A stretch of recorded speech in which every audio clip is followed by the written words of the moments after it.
જય ગિરનારી, જય માતાજી।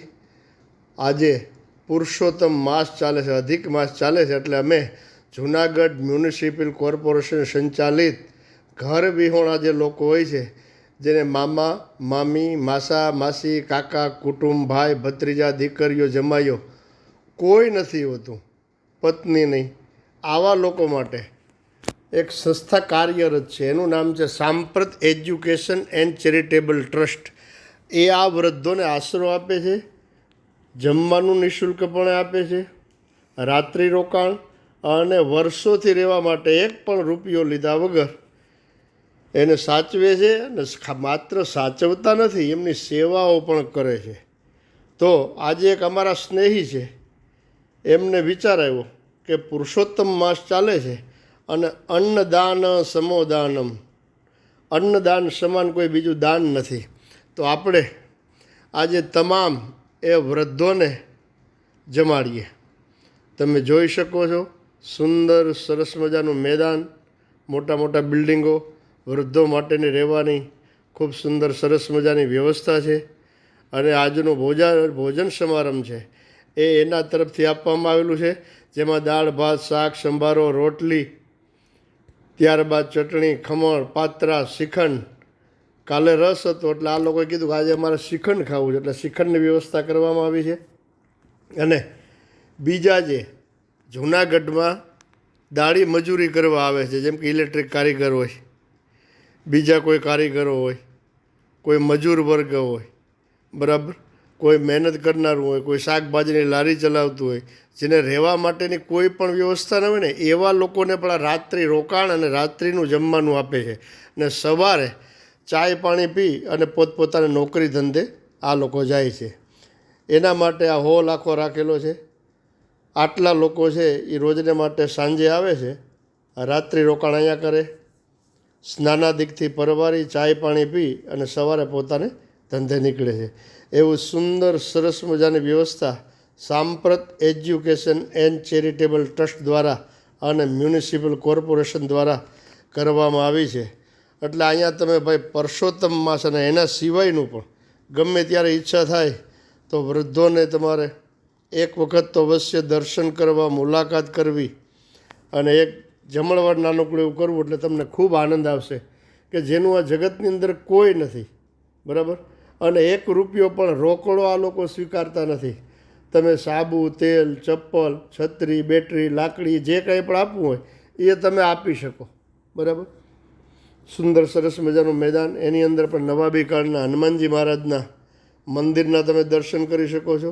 આ નાનકડું હનુમાનજીનું મંદિર છે અને વૃદ્ધોને પણ ટેબલ ખુરશી ઉપર જ બેસાડી અને જમાડવામાં આવે છે અને એમાં વિકલાંગ દિવ્યાંગ જે વૃદ્ધો છે એમને પણ અહીંયા રાખીને એની વ્યવસ્થિત સેવા કરવામાં આવે છે કે જેને રૂમની અંદર જેને હાથ પગમાં તકલીફ છે એવા લોકોને હાથેથી જમાડે છે આ લોકો।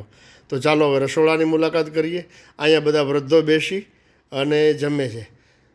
જો આજે અમારા સ્નેહી તરફથી બધી રસોઈ છે એ તૈયારી કરી રાખી છે। હવે બેલ વાગશે એટલે બધા વૃદ્ધો આવશે, પછી એને આપણે પીરસી અને આપણે જમાડશું। આ બેન છે રસોઈવાળા, એ સુંદર સરસ મજાની રસોઈ બનાવે છે, તમે એ પણ નિહાળી શકો છો। જય શ્રી કૃષ્ણ બેન, ખૂબ સરસ મજાની રસોઈ બને છે। આ બાજુ તમે જુઓ તો બધું લીલોતરી એટલે કે તમામ પ્રકારનું શાકભાજી તાજે તાજું આજે જ આપણે મંગાવ્યું હતું, બધું આવી ગયું છે અને વિશેષ પ્રકારથી મંગાવેલું છે એટલે તમે નજરે નિહાળી શકો છો બધી।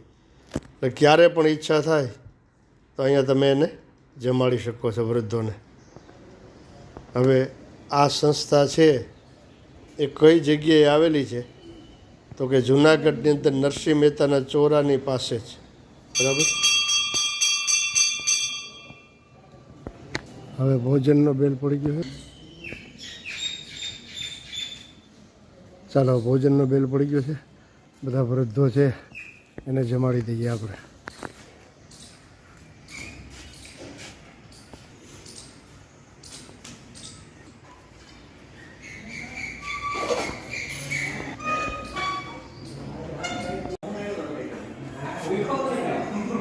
માલમભાઈ જે છે ને ઓફિસમાં આપણે ઓફિસ સંભાળે છે એ માલમભાઈની એક બીજી પણ આના જેવી જ એટલે આ સંસ્થા ટૂંકમાં સાંપ્રત એજ્યુકેશન ચેરિટેબલ ટ્રસ્ટ નામની સંસ્થા ત્યાં પણ ઘણા બધા બાળકો જેના માટેની સંસ્થા છે તો એ પણ માલમભાઈ પાસેથી આપણે જાણીએ કે ત્યાં કઈ રીતનું ને કેમ આયોજન થઈ શકે કદાચ કોઈને જમાડવા હોય બાળકોને તો આપણી પાસે મેન આપણી જે વિજાપુર સ્થિત સાંપ્રત એજ્યુકેશન એન્ડ ચેરિટેબલ ટ્રસ્ટ છે કે જ્યાં આપણી પાસે અતિ દિવ્યાંગ બાળકો રહે છે, અતિ ગંભીર દિવ્યાંગ બાળકો કે જેને પોતાનું કોઈ નેચરલ કોલનું પણ ભાન નથી એવા બાળકો છે પથારીવશ અને તેને હાથે જમાડવું પડે છે એવી પરિસ્થિતિવાળા બાળકો છે આપણે ત્યાં 3 વર્ષથી લઈ અને 22-23 વર્ષ સુધીના બાળકો છે આપણી પાસે કે જે એમાંથી 70% બાળકો એવા છે કે જે અનાથ છે કે જેને કોઈ મમ્મી પપ્પા નથી, મમ્મી પપ્પા એક્સપાયર થઈ ગયા હોય તો કોઈ કાકા કાકી મામા મામી સાથે રહેતા હોય તો એવા બાળકો છે.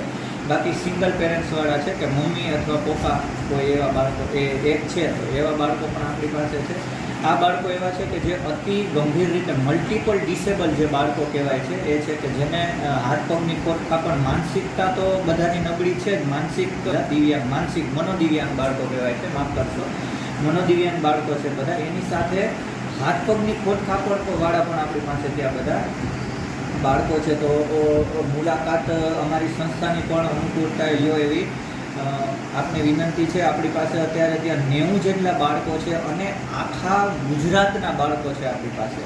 5 થી 7 બાળકો તો એવા છે કે આઉટ ઓફ ગુજરાતના છે, ઓરિસ્સાના છે, મધ્યપ્રદેશના છે, દિલ્હીના છે, એક બાળક તેલંગાણાનું છે, મુંબઈના છે.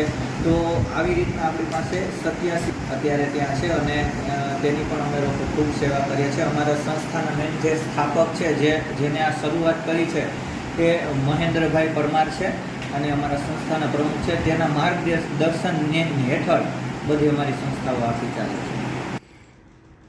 ખૂબ ખૂબ ધન્યવાદ માલમભાઈનો.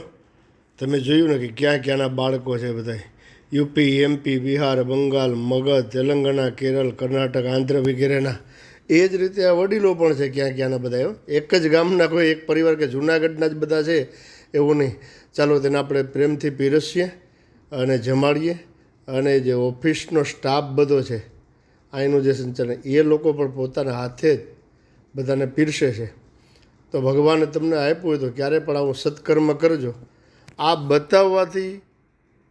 બતાવવાનો મારો કોઈ એવો હેતુ નથી કે તમે જોવો ને આ કરો, પણ આમાંથી તમને પ્રેરણા મળે. અત્યારે બ્રહ્મ ભોજન માટે બ્રાહ્મણો આવવા તૈયાર નથી. કુમારિકા ભોજન કરાવો ને સારી સોસાયટી હોય વીવીઆઈપી કે વીઆઈપી તેમાં દીકરીઓ જમવા નથી આવતી, બરાબર. કોઈ જમવા માટે અત્યારે તૈયાર નથી ને સમય નથી, છોકરાનું ભણતર ટ્યુશન વગેરે ચાલુ હોય તો પછી આવો વિચાર છે કે આપણે અન્નદાન જ કરવું છે અને કાચું અન્ન દેવું એના કરતાં તો પરિપક્વ અન્ન બનાવી તૈયાર કરીને આપણા હાથથી પીરસી અને જમાડીએ નહીં બધાને એ હેતુથી. તો આજે અમે તો નહીં પણ ભગવાન એને તૃપ્ત કરે અને એમના આશીર્વાદ આપણે સૌને પ્રાપ્ત થાય એ હેતુથી વૃદ્ધોને વડીલોને આપણે પીરસીએ અને બધા પ્રેમપૂર્વક ભોજન ગ્રહણ કરે. જેમ મેં કીધું ઓફિસના લોકો છે એ પણ પીરસવા માટે આવી ગયા છે ને એ પોતાના હાથથી જ બધાને પીરસે છે. એટલે ભગવાને તમને ક્યારે પણ આપ્યું હોય જિંદગીમાં અને પ્રેરણા થાય તો આવું બધું શુભ કાર્ય ગમે ત્યારે એને કે એના પ્રકારે ન કરતું રહેવું જરૂરી છે. આ વિડીયો તમને કેવો લાગે છે એ ખાસ અમને કોમેન્ટમાં જણાવજો, બરાબર. શેર કરજો, લાઈક કરજો અને સબસ્ક્રાઈબ કરવાનું નવા મિત્રો તો ભૂલતા નહીં. ને આ જે શેર કરવાનું બટન હોય છે એની બાજુમાં એક બટન હાઈપનું આવે છે, એ હાઈપનું બટન તમે દબાવવાનું ભૂલતા નહીં. હાઈપ તો ખાસ કરજો, તો એના દ્વારા વધારે લોકો પાસે આ વિડીયો પહોંચે ને આવા અનાથ, પછી દિવ્યાંગ, નાના બાળકો, વૃદ્ધો, વડીલો એને કોઈ કાંઈ પણ રીતે એને કે એને પ્રકારના કોઈ મદદ કરી શકે તો આપણે રાજી અને આપણો ઈશ્વર પણ રાજી. આ હેતુથી આ વિડીયો બનાવવાનો કારણ હતું. હવે અમે એમને પીરસી અને પછી નીકળી જઈએ છીએ. બરાબર. ફરી પાછા વળી વ્યતિપાત યોગ કે એવું કોઈ આવશે તો ચોક્કસ આવશું અને બધા વડીલોને તૃપ્ત કરશું. તમને પણ વિચાર થાય તો અવશ્ય કરજો. આ કાર્ય કર્યા જેવું છે. જય ગિરનારી, જય માતાજી.